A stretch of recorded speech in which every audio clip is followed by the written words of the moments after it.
I've seen millions of bones buried right underneath churches and so many other things. But what we are going to talk about today, I think it upset me the most. Egypt built a dam to sink thousands of square miles of ancient Egyptian sites underneath water.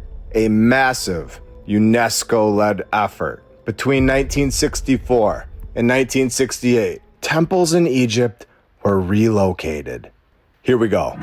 The Aswan Dam was built between 1960 and 1970, right on the Nile River. This dam submerged numerous ancient Egyptian sites, a 2,030 square mile reservoir, just completely wiping out the old world's work. To be clear, they have built a dam to destroy the old world site and keep them out of our view. So we are told that they relocated temples, relocating ancient temples. When you do this, do you think something might go wrong or be changed from the original form? They're just going to move an old world temple. This is the temple that was supposedly relocated, and we're gonna blow people's minds today. This is the Abu Simbel temples, and this is where it sits today. We are told that they moved the Abu Simbel temples 656 feet inland from their original location in the 1960s. They were also raised 65 meters higher in elevation. This is insane. A complete destruction project where the relocation involved cutting the temples into over 1,000 blocks and then transporting them and reassembling them. Did you know that they did this? Did you know that this is no longer in the position that it once sat? We all know how the old world would align their structures with the stars. We now all know that this is now ruined. Take a look at this. How many of us were taught that they chopped this site up into 1,000 pieces and moved it? This is insane that they decided to construct the dam right where all the ancient structures are. Multiple times now we have shown this. It's not just in Egypt. This was a worldwide tactic to hide the old world civilization and their structures from us. This is a model of where it once sat and where it is today. The model doesn't show that these were the entrances to a massive structure that is now submerged in water. And that head was not chopped off in the original. And we know this. So this entire background structure is just like Disney World. The whole thing is fake. It's not the original.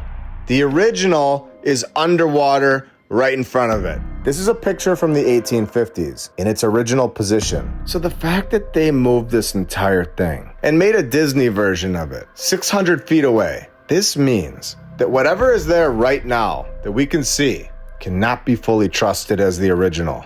We have no idea what is missing now. We don't know what used to be there. We don't know what's been removed or what has been added. If this was a crime scene, the entire location has been tampered with, rearranging it all. What's there today is not history. It's a staged replica and extremely disappointing. Just take a look at this thing. It's clearly not the original anymore. They built that with the exact same junk that's used in Orlando over at Space Mountain. So you can see how close the water is to the site. The original, I believe, is submerged in the water right here to the left. And I guarantee this is not the only thing that's under the water from this man-made dam that they built in the 1960s. What do you think we would have seen if they didn't submerge this entire location in water? What is in the water today in Egypt that they didn't want us to see? Did you know that they did this? A fortified hilltop settlement, including a temple, while the upper parts of the Qasr Ibram remain above water as an island. Much of its lower layers and surrounding areas were submerged by the dam. The stupid dam that our current civilization built. Here's the top of this site now. This dam in Egypt is one of the most messed up things that I've seen in this research to this point. It's the most obvious destruction of the truth, our true history. This is an attack on who was once here and what they built. The dam goes down 364 feet. This site was first excavated once again in our timeline in 1911, and they, of course, found cemeteries. There are still areas around the complex that were never excavated, and now never will be, because they were destroyed by the dam. I believe we are digging deeper than ever before, and the further that we go, it shows that they knew about these sites before we did, and they found the technology from the previous civilization. They found their artifacts, their tablets, the stories about who we are, what we're all doing here, and possibly what's to come. And then they destroyed the sites. I believe these flooded areas. They were just too hard to destroy at all. I believe they had tunnel networks. They had palaces that would possibly be more incredible than the Great Pyramids. And this is why they needed to flood it. Because they couldn't just light it on fire. They needed to build a dam to submerge miles and miles of structures that would expose their false narrative. It would expose that we had a reset. And something massive happened very recently. And exactly like we have shown, this isn't just one location. There are many, in so many countries, that submerged miles of old world sites into the water and destroyed them in the 1900s. The Amada Temple was also relocated and elevated between 1964 and 1975. This is the exact years we've been talking about, even over in Turkey. But its original surrounding, context villages and cemeteries, was lost. Again, we are not seeing the actual site today. And none of this was taught to me in my history classes. I had no idea that ancient Egypt, the good stuff, is actually underwater. Under the entire dam. Under a body of water that was purposely put there in the 1900s. Because our timeline just decided to do that. Not because of natural causes. This was deliberate. Here's a photo of the Amada Temple before they moved it. The new one looks identical to the original. No. Take a look at the original. It looks like a connection for the network of tunnels. Somewhere to come out of. And we are just getting started today. Welcome to episode 121 of my lunch break. I hope you're all having a great day. And if you're new, welcome.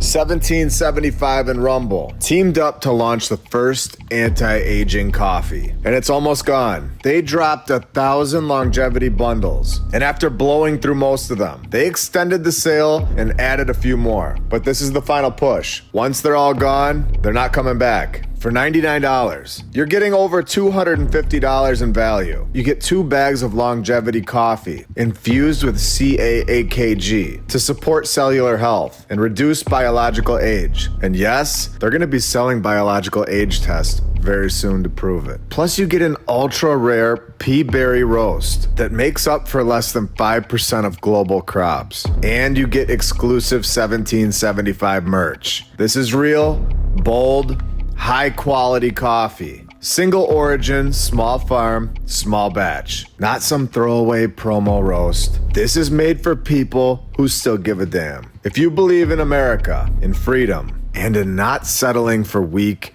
corporate nonsense, this is your coffee. Every single dollar that you spend gets you an entry to win a Cybertruck and $30,000 in cash. That's 99 entries locked in right now. And with less than a month left, this bundle guarantees you a real shot. Head to 1775coffee.com/lunchbreak. Fuel up. Live long and start your morning with a coffee that stands for something. I drink this coffee every morning and I love it. This is how I start my day and the thing that I drink before creating these episodes. Head to 1775coffee.com/lunchbreak and get your bundle today. And I want to thank all of our sponsors over on Patreon. Thank you to FlatEarthDave.com. You can check out his app, the Flat Earth, Sun, Moon, and Zodiac app.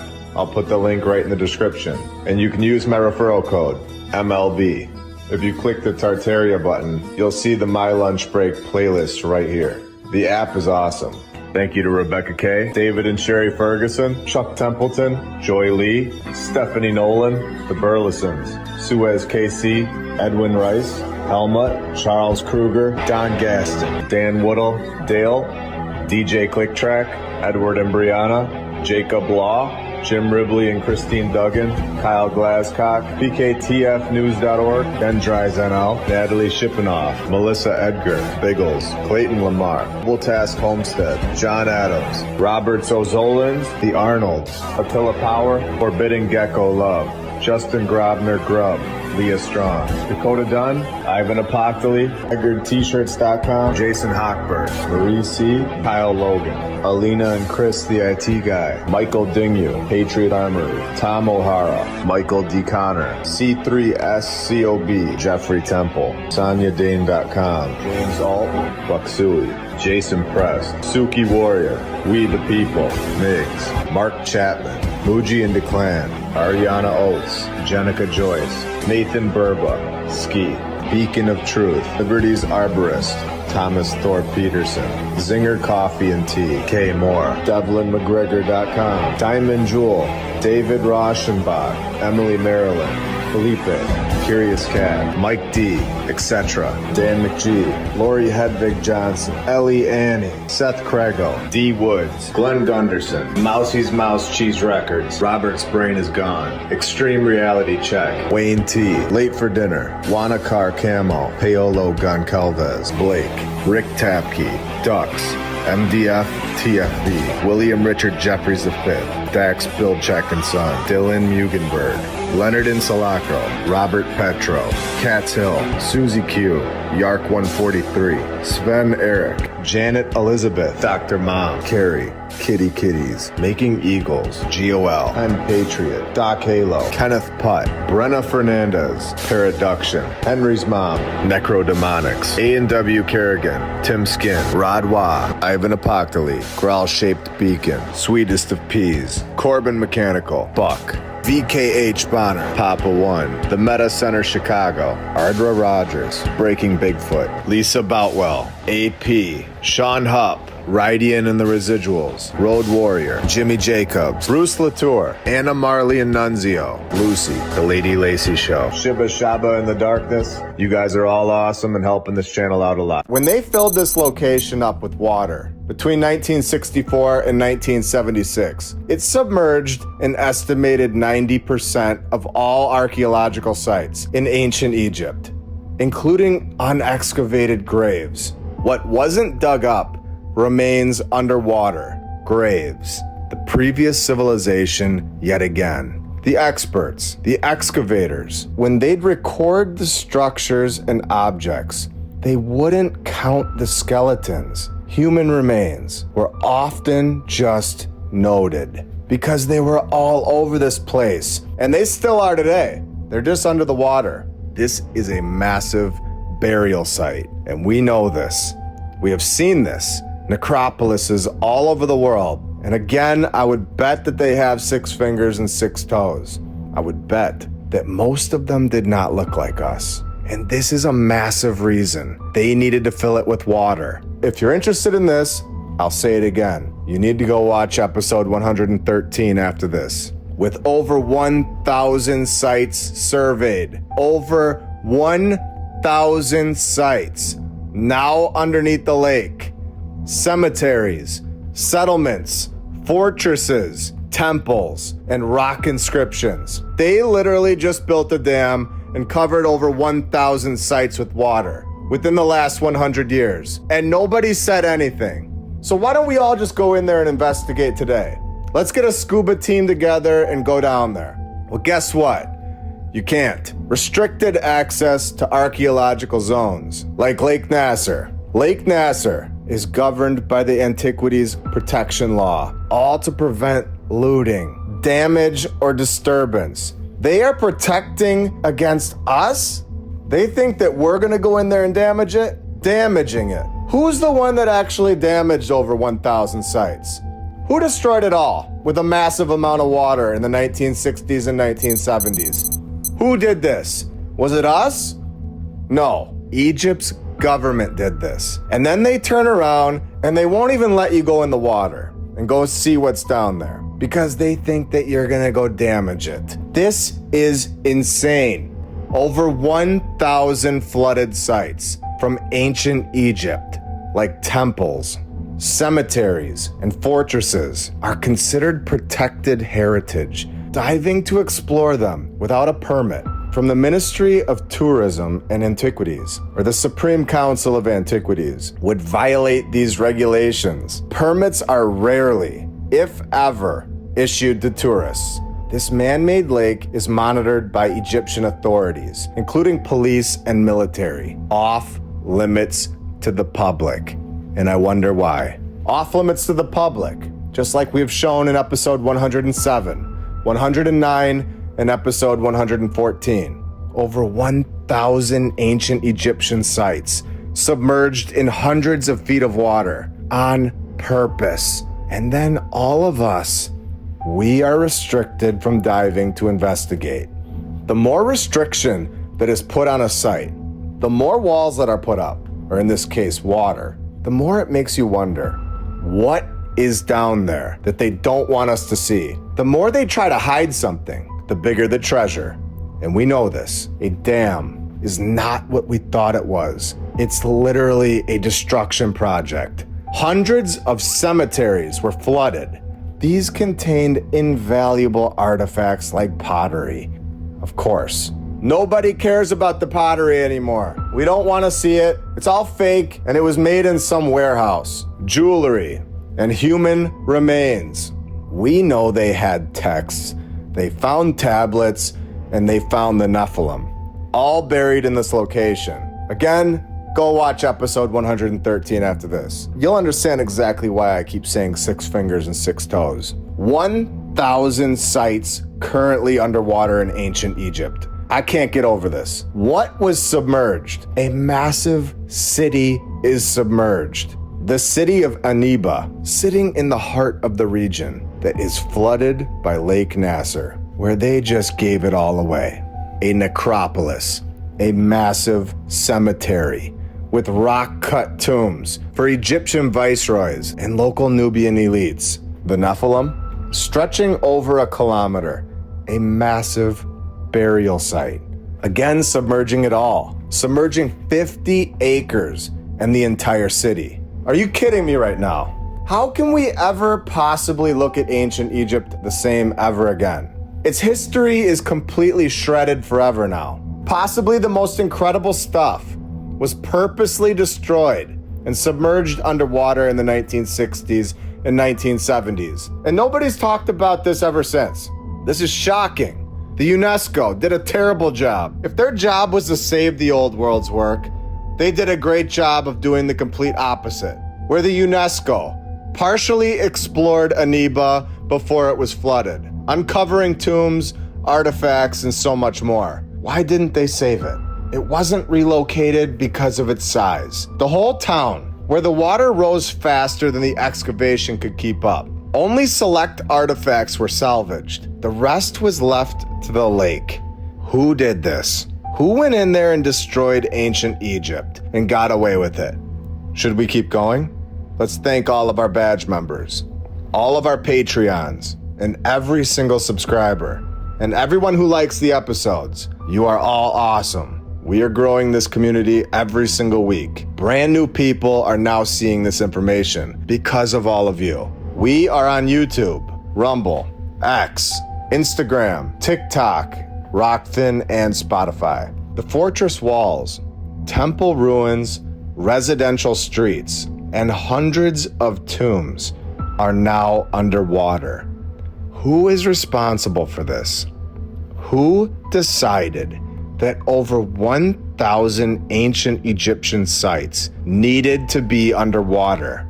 Who did this? Gamal Abdel Nasser, Egypt's president. He was the mastermind and final decision maker. Nasser launched the High Dam project after the 1952 coup. He approved the construction in 1960, fully knowing that it would flood the 1,000 old world sites. And he died in 1970, right after the dam's completion. There is over 1,000 sites from ancient Egypt that are now submerged here. The true history of ancient Egypt is underneath that water. This is unbelievable, including Buchan, a kingdom fortress with 5-meter thick walls, a military hub. This is now underwater today. All of this, a massive castle in ancient Egypt, a Christian cathedral, as well as hundreds of cemeteries, just like we said. All of it is now underwater. This is a clear destruction project, 20 years from start to finish. And the weirdest part, and to give it all away, that we are of course correct, they could have built the dam somewhere else. They chose to do this and destroy ancient Egypt with options upstream. The Nile south of Aswan had other spots for a dam. There were multiple options, and they chose to destroy our past with this stupid dam, sinking our true history forever. Over 1,000 ancient sites, gone. They're buried beneath hundreds of feet of water and wiped off the map in a deliberate effort to hide the old world. Temples, a staged replica. The Amada Temple, ripped from its true location. The lost city of Aniba. It's all flooded before excavation could even finish. They found it and wiped it off our map. They could have built the dam in other locations. They didn't have to build it here. They chose to build it there. They chose to submerge the old world's work, their cities, and then they locked it down. No diving, no exploring, all off limits to the public. So what did they find there before the flood? What is still down there? Graves, fortresses, tombs, and I believe something much bigger. Something that would shatter the mainstream historical narrative in a second. I believe the real history of Egypt isn't in the textbooks. It's underwater. And the deeper that we dig, the clearer that it gets. And this isn't just Egypt. Again, this is worldwide. A worldwide cover-up. We're exposing it all, and we are just getting started.